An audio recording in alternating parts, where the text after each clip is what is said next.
Você, meu amigo, minha amiga, meu irmão de fé, de frente com o sagrado, traz para você sempre uma orientação, um caminho, um conselho, uma visão, muitas vezes, que você não tem na nossa cultura do ponto de vista mais simplificado. Sempre na abertura eu procuro passar uma mensagem bem simples de força, de axé e de reflexão.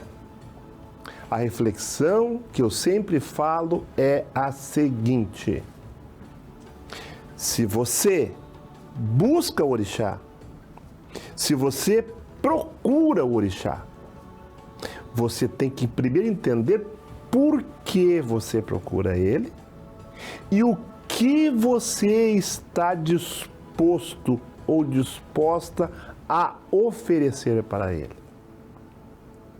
O orixá não quer dinheiro. O orixá não quer presentes. Até porque isto não compra a energia dele. Isso não compra o auxílio dele. O que o orixá cobra de você é a tua fé. É a tua certeza que uma força maior existe e que é esta força que vai atuar na tua vida quando você mais precisa. Esqueça os conceitos vulgarmente falado, exposto em redes sociais, em internet da vida. O orixá, ele está muito mais voltado para a simplicidade, para a racionalidade do que aquilo que muita gente fala. Portanto, para mim, não importa a sua crença, não importa em que você crê, porque lá no final, meu amigo, minha amiga, embora você possa me contestar, embora você possa acusar que a minha crença não faz parte de um segmento que você entende que leve a Deus, lá no final, o nosso Deus é o mesmo. O nosso Deus só troca de roupa, mas a energia é a mesma. E é nessa energia que eu quero que você se conecte. Não importa a sua crença, mas entenda, seja Deus, seja Jesus, seja Obatalá, seja Oxalá, sem fé você não vai a lugar nenhum. E sem fé você não vai conseguir nada, nem na minha religião e muito menos na sua. Portanto, é chegado o momento de dobrarmos o joelho ao nosso sagrado, ao seu sagrado, pedindo acima de tudo misericórdia, pedindo que possamos ser alcançados com os nossos pedidos, com a graça e por merecimento. Agora, nunca esqueça o que eu vou lhe dizer. De nada adianta você pedir com essa mão e amaldiçoar com essa. Porque é muito comum você pedir, você ir na igreja, você rezar, você pregar a Bíblia, ou melhor, né? Você sabe de cor a Bíblia.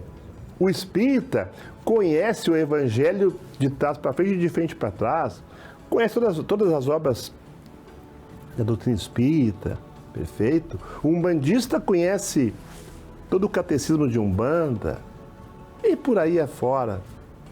Mas lá no teu coração, tu não aplica 1/3 do que tu prega para os outros. A tua vida é perfeita. O teu comportamento é exemplo. Porque você tem Deus. Você tem no seu coração Deus acima de tudo. Você é um fiel fervoroso. Você prega nas ruas. Você vai nas casas. Você dá o exemplo da tua religião. Mas você não é exemplo para nada. porque o teu coração é feito de fofoca, é feito de maldade. Se o teu irmão não pensa que nem você pensa, ele não presta, é do diabo. Que Deus é o teu, então.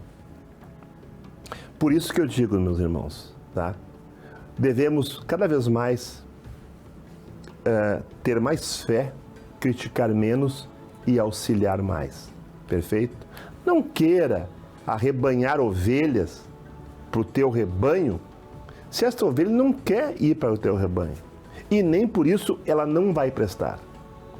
É uma ovelha que pertence ao rebanho de Deus. Perfeito?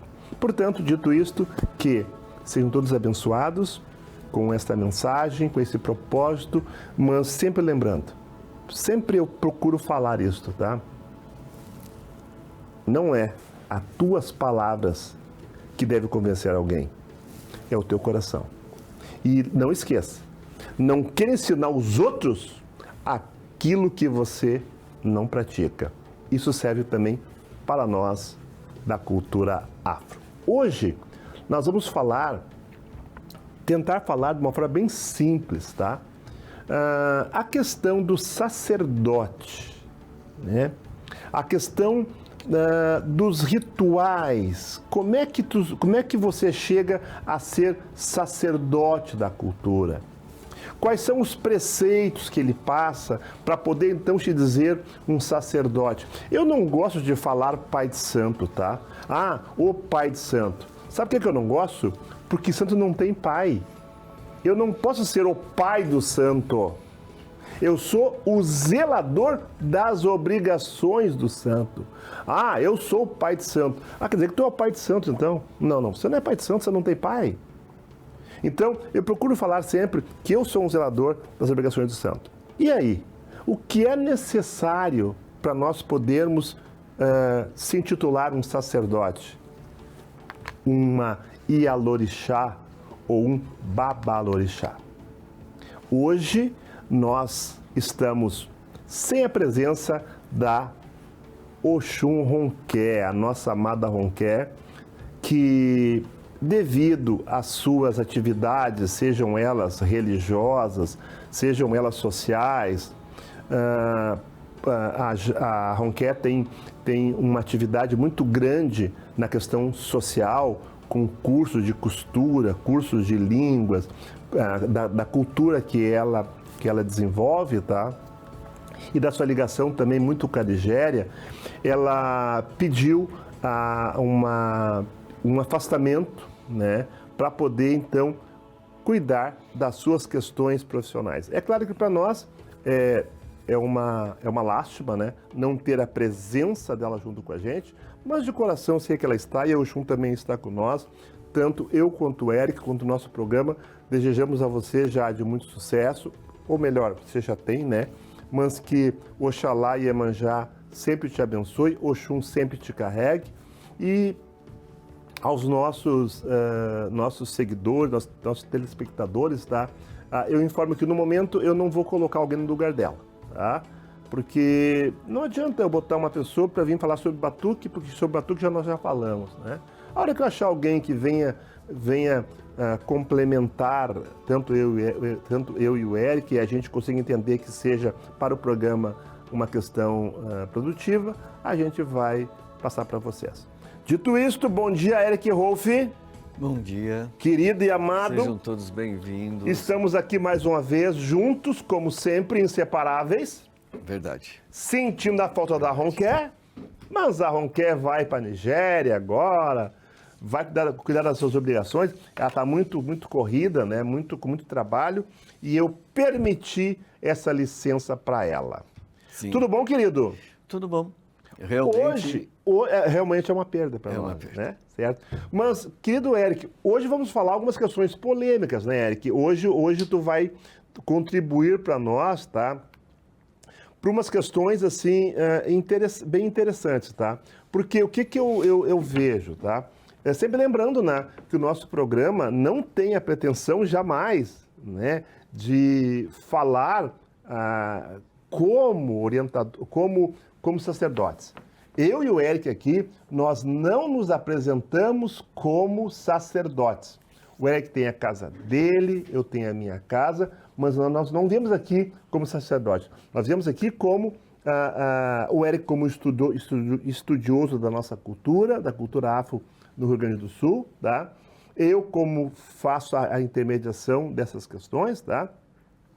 Então nós procuramos aqui falar sempre qual a pergunta que aquela pessoa que está aí faria ou não entende ou não sabe como é que funciona a nossa cultura, tá?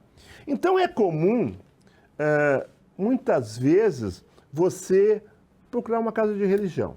Ah, vou procurar uma casa, ou é indicado, ou porque você conheceu, não importa a razão que você vá. Mas aí, você sabe quais são os rituais, quais são as obrigações que um sacerdote, que o iniciado tenha que passar para então se dizer pronto e se dizer sacerdote, ou então, comumente falando, pai de santo? Você sabe quais são os rituais que ele passa? Será que um pai de santo consegue se aprontar em 6 meses, ter uma casa em 6 meses? Será que o iniciado consegue, em 1 ano, tomar todas as obrigações e abrir a sua casa e dizer que está pronto? Bom, antes que o Eric venha falar sobre a questão teórica, tá? Através dos seus estudos, eu tenho um posicionamento, que é meu, né? É meu. Antigamente, certo? Porque eu sou de antigamente, era obrigatório que o iniciado passasse, no mínimo, por 7 anos de obrigação. Após 7 anos de tomada de obrigação, aí queria começar o seu aprontamento. Então ele ia desde a primeira obrigação, o Eric vai falar para vocês, tá? Antes de 7 anos, tu não tinha casa de religião. Hoje, eu vejo casa de religião com 6 meses, com 1 ano. E pior, né, pessoal? Essa pessoa que eu falo, seja homem ou mulher, tá? Com 1 ano, ele dá aula na internet, ele dá aula sobre o fundamento, ele ensina e desconstitui os mais velhos de 60 anos atrás. Tem uma pessoa aí que eu vejo falar, deve ter uns 30 anos mais ou menos, tá? Ele vem falar que o Kamuká não é bem assim, que o Pai Cleon estava errado, que o Antônio Carlos estava errado. Essas coisas assim que eu já falei em outros programas, né? Que essa questão de não respeitar a ancestralidade. E uma das prerrogativas fundamentais na cultura afro é o respeito à ancestralidade. Ancestral não quer dizer somente o Egum, aquele que já morreu. Não, ancestral é de antes. Então, tem muito ancestral que não morreu ainda. Tem pai de santo aí com 90, quase 100 anos, que não morreram, e eu tenho que respeitar essa ancestralidade. Eu não posso agora vir aqui e falar mal dele, dizer que ele estava errado. E essa cultura tem muito no dia de hoje, tá? Então, nossa intenção é falar sobre essa questão, tá? Queria agradecer nós temos um seguidor, Eric, aí, ó. Nós temos um seguidor que ele é nosso seguidor, assim, fiel. Ele é a esposa dele. Eu já falei sobre ele, que é o Eduardo. Ele assiste o programa e ele, no que acaba o programa, ele manda uma mensagem para mim. Ai, babá, queria agradecer a você, ao Eric, pela programa de hoje. Falaram sobre isso, assim. Ele não só assiste, porque ele vem falar sobre o programa. Ele pede, eu peço desculpa se eu estou me excedendo. Não, Eduardo, você não se excede. Você é um querido, tua esposa é uma querida, certo? Que nos segue, que nos assiste, que tem tempo para nos assistir ao nosso programa. Muito obrigado mesmo, porque são pessoas assim que nós gostamos, pessoas que assistem e que procuram interagir e conversar com a gente. Mas, meu querido Eric Rolf, Bom, a pergunta que geralmente as pessoas que não conhecem a nossa cultura devem perguntar, mas afinal de contas, ser pai de santo é uma vocação. É uma vocação, tá? Tu não faz pai de santo quem não está vocado para ser. Isso eu não aceito. Ah, não. Eu não sei se eu vou ser ou não vou ser. Não, a vocação já nasce, tá? Agora, antes de tu receber todos os rituais necessários para se intitular pai de santo, eu acho que o mais importante é o teu comportamento, é a tua moral, é aquilo que tu vai ser na religião, é aquilo que você vai proceder na nossa cultura, como pessoa, com a moral que tu vai aplicar, teu comportamento, tuas atitudes, e que, infelizmente, nos últimos 30 anos, mudou muito esta questão como prerrogativa para ser sacerdote. Eu digo isto porque a nossa religião, ela é uma religião que muitas vezes, tá, as pessoas se valem dela através de um título que não tem muitas vezes, tá, para se locupletarem ou para se beneficiarem, tá? Lá no finalzinho eu vou falar sobre isso também, tá? Essa questão da religião como dinheiro. Antes disso, fique à vontade, Eric, para começar. E afinal, ser pai de santo é uma vocação, tem que ter prerrogativas para ser pai de santo. Mas e como é que começa, na tua visão, essa questão da preparação, da questão dos rituais? Existe um tempo mínimo? Existe um período mínimo de rituais para então eu me intitular Eu Sou Pai de Santo? Bom dia, vai lá. Bom, mais uma vez, obrigado pela oportunidade aqui e sejam bem-vindos. Antes de mais nada, precisamos definir o que é apronte, se aprontar, que é um termo escolhido pelo Batuque para classificar ou para denominar a feitura, que é diferente de iniciação, né? Então, assim, o iniciado é aquele que passou por determinados rituais, mas ainda não foi feito. Ele ainda não foi pronto. E há também, né, o que é pronto dos axés, ou seja, aquele que já está apto para receber o axé de búzios, o axé de faca, para poder trabalhar ali na religião e já tem experiência também para poder fazer uma consulta, porque não basta você receber aquele monte de fundamentos e não ter capacidade, não ter experiência, não ter maturidade para poder fazer uma consulta, atender as pessoas, ou falta experiência também, que é algo importante, né? Toda a preparação e todo o processo, ele começa após o Oribibó e após o Bori, porque o Bori ainda é um elemento que é voltado para o próprio indivíduo. Então, não tem como o indivíduo se iniciar nele mesmo, não tem como o indivíduo ser feito nele mesmo. Então, o Bori e o Oribibó, eles são feitos sobre a cabeça e não tem a participação do orixá. Se o orixá comeu, então é um ritual de orixá, ele passa para ser um outro elemento. Perdão. Aonde nós temos... Perdão. O seguinte, o encostamento de orixá, que é um elemento ao qual os antigos fazem, que come aves comuns, né? É da cabeça, come a passagem e a outra passagem. O encostamento, ele ainda não tem o orixá, feito, mas o indivíduo já viu ocultar, já teve contato com o ocultar, ou com o fetiche, ou então com os elementos que compõem o orixá dele.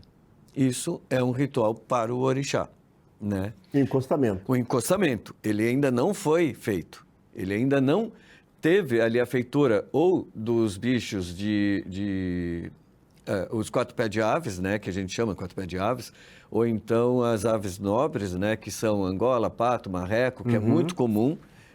Isso o povo antigo usava muito. Hoje o povo mais novo desconhece, né, e tem mais dificuldade em saber como lidar e quais aves podem serem usadas. Substituída pelo quatro pés de pelo. Justamente. Ele é renovado, algumas pessoas falam que ele tem validade, mas eu não concordo com validade. Ele é renovado a cada 2 anos, ou cada ano ele é renovado. Isso os de aves, né? Que são as angolas, os patos, os marrecos. Ou a cada 4 anos, que são os de pelo. Então, tem esse período para renovação, para restituir aquela energia. E os votos também. Sim. Então, veja, o encostamento de orixá, ele é feito com aves comuns. É aquilo que o pessoal faziam ali, a ligação com o orixá, botava o orixá ali para comer, mas ainda não tinha feito. Então, na verdade, Eric, o encostamento de orixá seria o início de uma preparação para iniciar a caminhada rumo à feitura e o aprendimento do Pai de Santo. Justamente, porque se a pessoa ainda, o Pai de Santo, ele está começando a preparar aquela pessoa, isso, veja, uma pessoa que dá um buri, ela pode ficar 2, 3, 4 anos com um buri. Ela ainda não começou a preparar o orixá. Mas o sacerdote, isso o povo antigo, para conhecer aquela pessoa, ver se ela vai zelar, se ela vai cuidar, começava a preparar a pessoa e fazia o encostamento com aves comuns. Tá, mas aí outra coisa que tu falou aí agora também que é interessante, pessoal. Ó. Veja bem, o encostamento, tá, não é uma obrigação para o ori. Não. É uma obrigação, é uma ação de bori.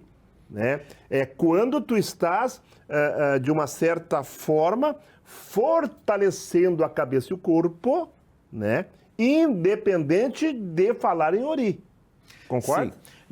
Aí nós estamos falando do corpo físico. Por quê? Quando nós falarmos sobre o que o bori ou o oribibó irão trabalhar, irão alimentar, estaremos falando do quê? Do próprio indivíduo no mundo espiritual. Tudo que representa o próprio indivíduo no mundo espiritual. Então, o orixá vamos lá. é a parte. Então, vejam bem, olha só. Quando nós falarmos em omieró, e não é mieró, tá? Quando falarmos em omieró, falarmos em encostamento de orixá, falarmos em Oribibó. Aribibó, nós não estamos falando de ori. Vejam bem, quando falamos em ori, né, que teoricamente fala que ori é a cabeça, tá? Vamos falar do orixá. O ritual vai ser outro, a obrigação vai ser outra, e não tem nada a ver dizer, eu fiz o encostamento do orixá, eu cortei para o orixá. Nada a ver, né? Concorda comigo? O que ocorre? Nós temos 2 elementos distintos aí, que é o culto à própria pessoa, onde estará alimentando a própria pessoa sobre a cabeça dela, né? Que é o ritual ali, oribibó ou o bori, né? Que está ali preparando a pessoa e alimentando tudo que representa aquela pessoa. O orixá é externo, o orixá não participa. E há o ritual do orixá, aonde é um elemento externo, a qual exige uma iniciação. Por isso que nós lidamos com o orixá num elemento ali, à parte, que é através da iniciação. Uma coisa também interessante, né, Eric, que a gente deve comentar com vocês, é o seguinte.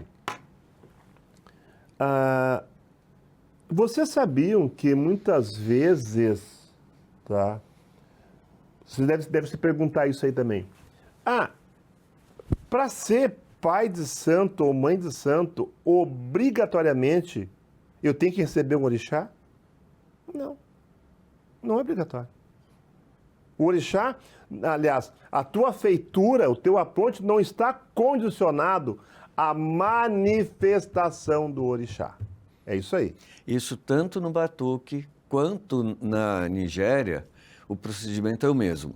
O iniciado não precisa passar pela possessão para que ele seja iniciado, para que ele seja feito. Ou seja, ele vai receber ali o assentamento dele, independente dele ter a possessão ou não do orixá.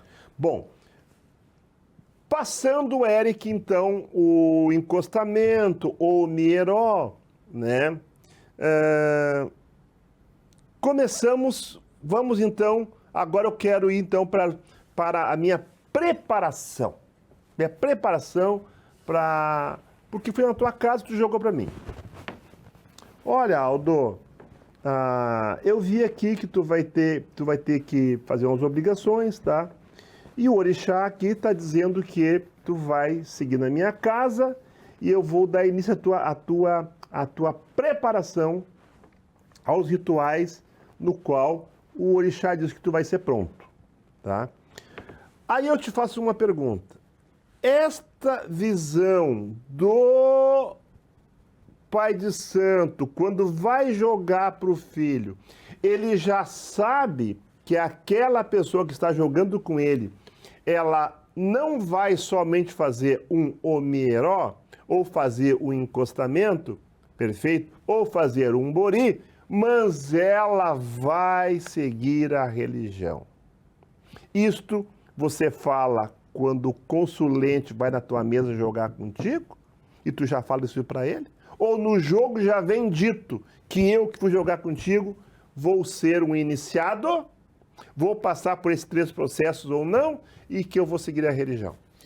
Nós temos 2 questões aí distintas. Primeiro, o indivíduo, quando ele vem para jogar, geralmente ele vai para uma consulta para saber quais os problemas e como resolver, etc. Até aí, ele não é um filho da casa, ele é um cliente, ele é tratado como cliente, ele está ali para fazer para lidar com os problemas dele e é atendido.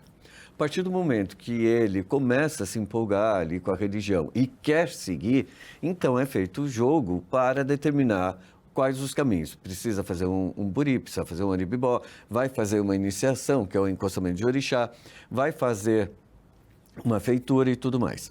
Só que isso entre ele fazer a primeira obrigação dele ou cultuar o ori dele somente, ele pode passar 10 anos só cultuando o ori sem precisar fazer o orixá e sem precisar saber até o orixá que ele tem. A partir do momento que ele vai seguir, aí sim o sacerdote joga o orixá dele. Eu não jogo o orixá de uma pessoa a qual ela não vai seguir. Para que eu vou despertar o orixá daquela pessoa se ela não vai cuidar, se ela não vai seguir? Não, seja devoto de qualquer orixá. Não precisa ter o orixá. É uma responsabilidade que a pessoa não vai cumprir. Interessante. Veja que essa tua posição, Eric, ela é muito interessante. Ela é totalmente contrária. A tua posição e a minha, ela é totalmente contrária à prática diária do dia a dia. Porque hoje, a pessoa nem é da religião, ela vai fazer um jogo, a primeira coisa, tu tem que lavar a cabeça, tá? Não falamos lavar a cabeça. Se lavar a cabeça está dentro do mieró, né? Certo? Que comumente... tem que lavar a cabeça, tá? Mas o que é lavar a cabeça? Perfeito? Aí, hoje, a grande maioria, tu vai jogar, primeira coisa, olha, tu tem que lavar a cabeça, tu tem que fazer uma obrigação, tu tem que fazer um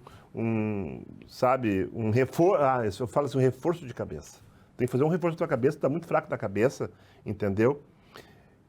E aí, eu te faço uma pergunta, que é o seguinte, muitas vezes, essa pessoa vai tomar um ebó, por exemplo, que daí, quer dizer, tomar um ebó, né? Ela vai tomar uma obrigação necessária. Vamos lá. Tu vai numa casa, tu tá com depressão, tá? Depressão, aí jogou, Oxalá pede que faça um serviço para ela.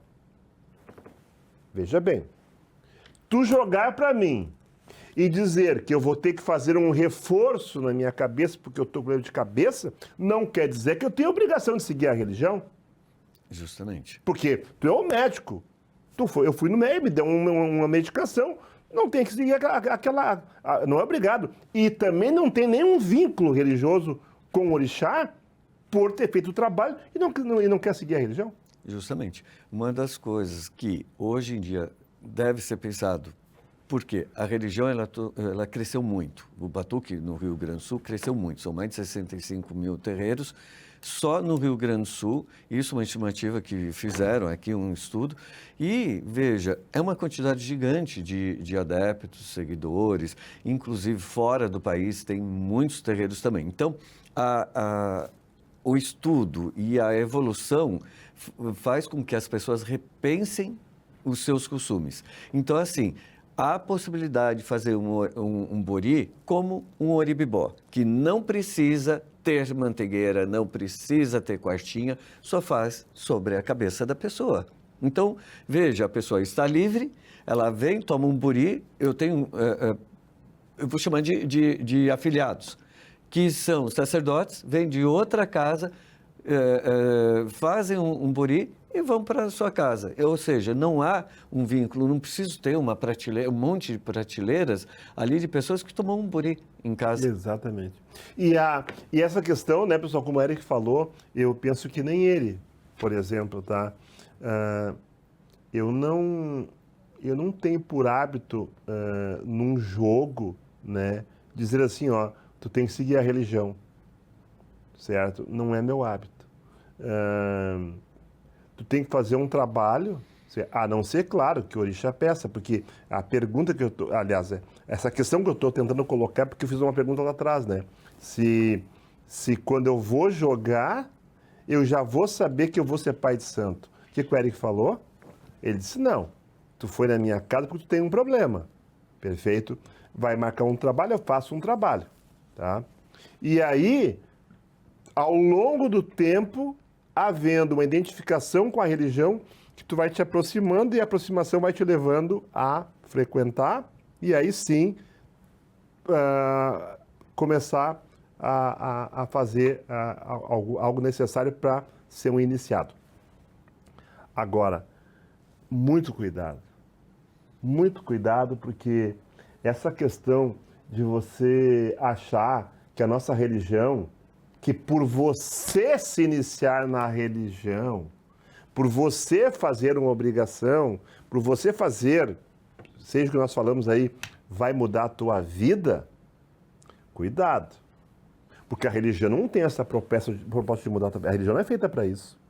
Tu não pensa agora que tu vai lá dar obrigação para o santo, tu vai dar um encostamento, tu vai fazer um bori, vai fazer um mieró, vai fazer uma lavação de cabeça, vai fazer um agrado, a tua vida vai mudar. A religião não tem esse propósito. O orixá, ele está na posição de ser superior a nós e nos dar o caminho, nos dar o equilíbrio e a direção. Mas tudo por merecimento e no tempo dele. Não pensa que você vai fazer uma obrigação e já daria uma semana a tua vida mudou. Não vai mudar. Muitos oferecem isso. Muitos prometem isso. Mantenha cuidado. Tenha muito cuidado. Porque você pode pensar assim, ó. O pai de santo tem axé. Ele é muito bom e ele vai mudar a minha vida. Pai de santo não muda a vida de ninguém. Não, nem pai de santo e nem mãe de santo. Quem vai mudar a tua vida é o orixá. E o orixá não está ali para aceitar uma galinha ou aceitar 10 4-pé e porque tu deu 10 4-pé, agora vai te dar tudo. Não funciona assim, tá? Até porque o conceito da nossa cultura, muitas vezes, ele é um pouco distorcido, tá? Eu falo isso frequentemente. Se dá presente por orixá, se dá cabrito, dá galinha, dá ovelha, dá boi, como dão aí, fosse mudar a tua vida, por que não muda lá na África? Por que lá na África todo mundo é pobre? Hein? Por que aqui no Brasil tem que dar um boi e a tua vida vai mudar? Se a minha religião vem lá da África, por que lá na África todo mundo é pobre? Por que lá na África não existe palácio de santo? Por que na Nigéria não tem castelo da Mãe Oxum, castelo do Pai Oxalá, castelo da Mãe Manjá? Sabe por quê? Porque o orixá não está na suntuosidade. O orixá não está no luxo. O orixá está na simplicidade. Perfeito? E é por isso que eu digo que esse conceito de dizer assim que tu vai fazer um chão, que tu vai cortar por orixá para mudar a tua vida, eu não aceito. Porque eu vou me valer lá da minha origem, lá da África. Porque se fosse verdade, lá estavam ricos. Perfeito? Teria uma certa necessidade de um apronte por doença?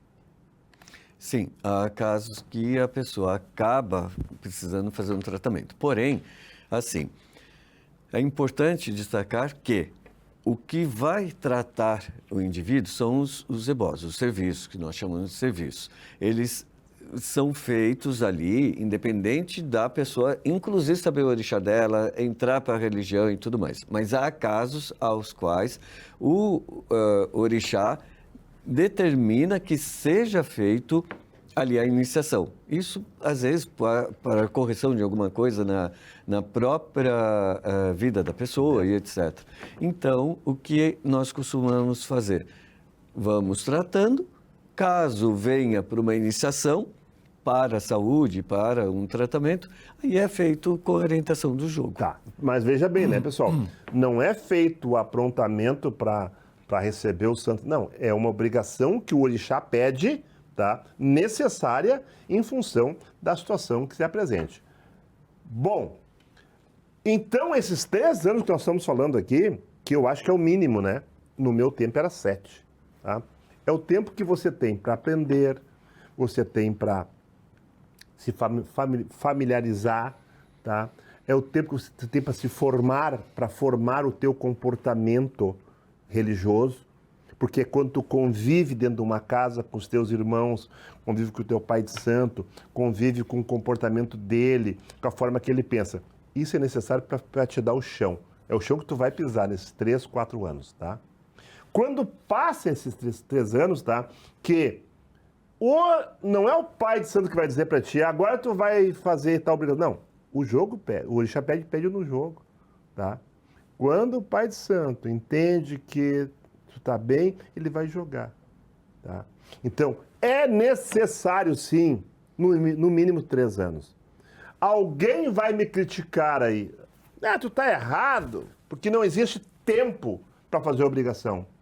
Então tá, não tem tempo, né? Então, não sei como é que tu vai fazer, porque tu vai fazer a obrigação, mas a pessoa que vai fazer não vai aprender nada, não tem tempo para ela aprender, não consegue aprender. Porque aprender é na prática. Hoje, vocês aprendem na internet aí. Aprende tudo na internet, né? Mas o axé tu não pega pela internet, o axé tu pega pela obrigação do santo, tá bom? Bom, aí, Eric, chegou a obrigação, né? O orixá pede, então, a primeira obrigação, 4 pé de pelo. Carneiro, cabrita, cabrito, ovelha, Porco. tá? Porco, né? Dada essa obrigação, tu entendes que a obrigação de 4 pé estaria indo, então, já para a parte do meio para o fim? Não, porque é o seguinte, a pessoa ser feita no orixá, ela vai receber o nome do orixá, ela vai receber tudo aquilo a qual ele foi feito, tá? Então, é o dever dele ter ali os segredos do orixá e guardar aquilo. Muitas iniciações, muitas feituras, perdão, elas são feitas da seguinte forma: somente o orixá e o bará dele, né, que é o Exu, ou o orixá dele e as passagens e o Exu. No máximo, umas 4, 5. Esse apronte de Bará Oxalá é do Batuque Tum-Tum. O Batuque Labá, que é o batuque antigo, não tinha disso, não. Você ia recebendo aos poucos. A Mãe Santinha fala isso, o Pasquim fala, não só ele, o Miro falava, que você vai recebendo aos poucos. Eu passei por isso. Mas eu passei por isso também. Evidente. Eu abri minha casa, eu tinha 6 orixás. Acabou. Não, E é o correto. Quer ver uma coisa, pessoal? Ó, que é importante nós fazer essa reflexão, tá? Quando nós falamos de 4 pés de pelo, perfeito, o procedimento correto, tá? Não existe aprontar de Bará Oxalá. Não tem. Não tem como tu pegar um filho hoje, bom, vou te aprontar. E corta e apronta direto. O apronte não. O assentamento, ele ia ocorrendo primeiro, tá? Primeiro, sentava o teu pai, tua mãe, tá? Depois sentava um bará. Aí passava-se 7, 8 anos, tá? Aí sentava outro orixá, sentava um ogum, tá? E assim era. Hoje, não. E aí, nós já falamos num programa passado, tá? Não existe necessidade de dizer que é pronto com 12 orixás. Tu só é pronto com 12 orixás. Eu vi muito isso, tá? Só pode ter casa quem tem 12 orixás cientos. Também não concordo. Tá? E o Eric também tem esse pensamento, né? Muitos sacerdotes, tá? Um sacerdote do Oió, com 3 orixás centros dentro do quarto de orixá, os orixás de rua, antigo, um monte de filho, muitos sacerdotes tinham 6, 8 orixás. Eu abri minha casa com 6 orixás, depois eu fui sentando aos poucos. Hoje eu tenho todo o Iromolé, entendo que é o segmento, né? Faz parte ali da tradição ter todos, mas eu fui sentando aos poucos. Até porque depois, não vamos falar agora, tá? Aí vem aquela questão, né? Tá, tu tem 5 santos centros, tá? E aí tu recebe um filho de santo que não tá no teu Iromolé, não tem aquele santo. Mas esse sacerdote do Oió, ele não tinha, ele tinha 3 orixás. E aí vem aquela questão que muitos criticam, mas como é que tu vai dar o que tu não tem? Como é que tu vai aprontar um filho de Oxum se tu não tem a tua Oxum centro? Sabe? São polêmicas que tem aí fora. Agora, Eric, nós temos aí um pouquinho de programa ainda, tá? É claro que esse ritual, ele passa por 3 obrigações fundamentais, né? E fala um pouquinho sobre isso aqui. Seria o obé, o ofá, perfeito, que seria o jogo, né? Porque sem essas 2 obrigações, tu não consegue ser pai de santo. Justamente, porque quando o indivíduo está se preparando, é muito comum a gente assentar um ogum para que ali tenha 2 obés, um para trabalho e outro para fazer orixá. Com o tempo, depois, esses obés comerão tanto com bará, tanto com o do bará comerá com o próprio orixá Exu e o do orixá dele. Fazer o orixá comerá com o orixá dele, porque pertence ao orixá dele. Apesar de ter saído do assentamento de Ogum ali, ter esse fundamento e ali que nós praticamos dentro do batuque, mas ele comerá ali com o orixá, porque pertence ao orixá da pessoa. Então, tanto o jogo de búzios, que pertence ao orixá da pessoa também, quanto esses obés, né, essas facas, eles estarão ali acompanhando. Isso pode vir depois de 2, 3, 4 anos que ele fez a feitura. Agora, fazer uma feitura, ganhar um jogo de búzios, ganhar também o obé, ele nem vai saber lidar com isso. Eles dão obé e búzios numa noite. Hoje, assim, ó, tu tá na casa 6 meses, já te dão direto. Tu não sabe nem o que significa isso ali, né? Eu tenho um filho com 20 anos na minha casa, até mais, que ainda não tem jogo de búzios, não tem faca. Eu também tenho. Eu tenho filho na minha casa, Vocês não vão rir, tá? Mas os meus filhos que estão aí sabem. Filho que está na minha casa há 40 anos. 40 anos. Bom, dito isto, meu amigo, finalizando, tá? Para ser pai de santo, para ser mãe de santo, não é necessário ter 2 orixás santos. Mas é fundamental que tenha o Obé e que tenha o Ofá. Sem isso, não tem pai de santo. Sim, a pessoa... Por quê? Como que ele vai se comunicar?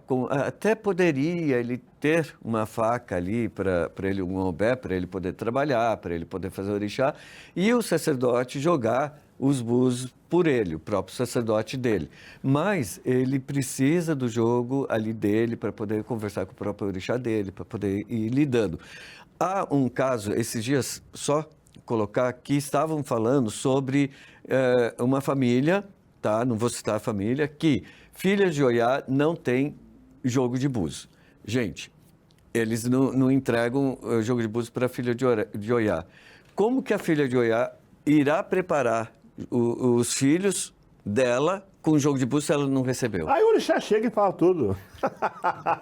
Então, mas é uma questão. Inclusive, estava questionando. Gente, eu não tenho como responder. A gente precisa ter contato com essa família, falar com essa família, estudar como que eles lidam com isso. Porque também, se o jogo de búzio ela precisa preparar, como que se ela não tem um jogo de búzio, ela prepararia? Não tem como.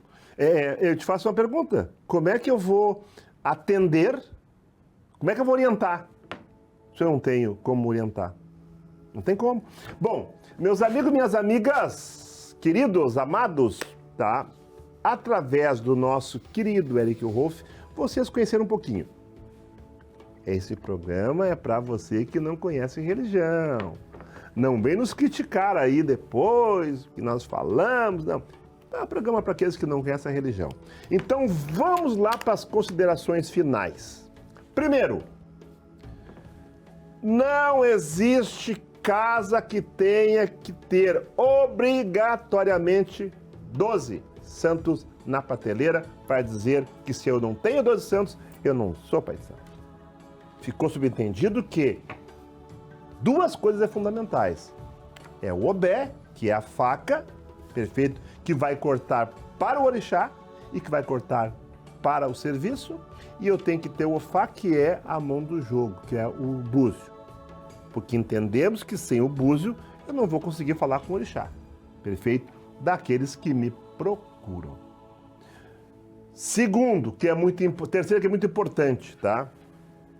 Para ser um babalorixá ou ialorixá, quando você for na casa jogar, você pergunta assim: tudo bem, Joãozinho? Tu é pronto há quanto tempo? Ou melhor, tu está na religião há quanto tempo? Ó, estou na religião há 5 anos. E tu é pronto há quanto tempo? Ah, sou pronto há 1 ano. Desculpe, é o contrário. Estou na religião há 2 anos. E está pronto há quanto tempo? Estou pronto há 1 ano. Cuidado. Cuidado. Cuidado, porque essa bula de remédio está errada. Essa bula não está certa. Por quê? Eu não acredito. Quer dizer, eu acredito porque eu vejo, né, na internet aí, que uma pessoa tenha condição de, em menos de 3 anos, certo? Saber tudo, aprender tudo e abrir a sua casa e dizer assim: bom, eu estou pronto porque eu estou pronto de cabo a rabo. Eu acho meio difícil, mas existem. Queridos, cuidado. Nossa religião, além de ter todas essas questões de prerrogativas que você não entende, ela ainda trabalha com uma coisa que é fundamental a falar. É uma religião que ela trabalha com o binômio necessidade e possibilidade. O que é isso? Eu vou ver a tua necessidade e eu vou ver o que eu posso te cobrar. E você se pergunte aí: por que quando eu vou numa casa jogar, o pai de santo joga para mim e marca um trabalho no valor de 2, 3 mil reais. Perfeito? E ele me cobra o jogo de 150 reais. E eu só tenho dinheiro para me voltar, para mim ir embora. E a minha pergunta que fica com vocês: será que ele não deveria ser tão bom que quando jogasse já visse que você não tem sequer o dinheiro para voltar para casa e ele te cobra 5 mil? E aí? Isso está certo ou está errado? Será que o orixá não vai te atender quando você precisa de um trabalho e eu te falo que é 5 mil, mas eu poderia fazer um trabalho que não te custasse nada? E aí? Será que no Batuque isso pode acontecer? Mas isso é pauta para outro dia, tá? É quando vamos falar. Eu vi uma pessoa comentar aí, um amigo meu, só para encerrar, ele comentou uma coisa muito interessante. Ele fez uma live sobre isso. Ele falou o seguinte, que quem é que está comprometido com a verdade? Porque um pai de santo ou uma mãe de santo não trabalha, que não tem um trabalho, que não tem uma renda, ele vive da religião, ele vive do trabalho, ele vive do que ele faz. E aí, quando você vai procurar essa pessoa e ele está com as contas atrasadas e você jogou e você não tem nada, o que vai prevalecer? É a necessidade dele ou é a verdade dele? Essa foi uma live que foi feita. Será que ele não vai botar um servicinho ali? Será que ele vai falar a verdade? Olha, não precisa nada. Mas isso é assunto para outro dia e isso é pauta bem complicada, tá? Perfeito? Amados, amigos, muito obrigado pela presença de vocês com a gente. Nós agradecemos imensamente, tanto eu quanto o Eric. Estamos aqui, pedindo que você procure o Eric para mandar para ele alguma sugestão, alguma pauta, alguma conversa que você queira falar, tá? E agradecer, pedir que Oxalá, Bocum e Iemanjá Bossi abençoe a todos, conceda uma resolução dos teus propósitos, dos teus problemas, sabendo que aqui você tem 2 amigos que você pode contar, certo? Para nos procurar, tirar suas dúvidas. Nós não somos o Senhor da verdade e não queremos comprar briga com ninguém. Nosso interesse é, na nossa simplicidade, é procurar orientar aqueles desorientados. Fique com Deus. Querido Eric. Axé. Axé. Axé a todos. Boa semana a todas. Até a próxima. Abraço e um beijo meu e do Eric para Oxum Ronqué. Para aí, Oxum. Beijo, Jade. Beijo, Oxum Ronqué. Beijo a todos. Que Iemanjá abençoe a todos. Axé.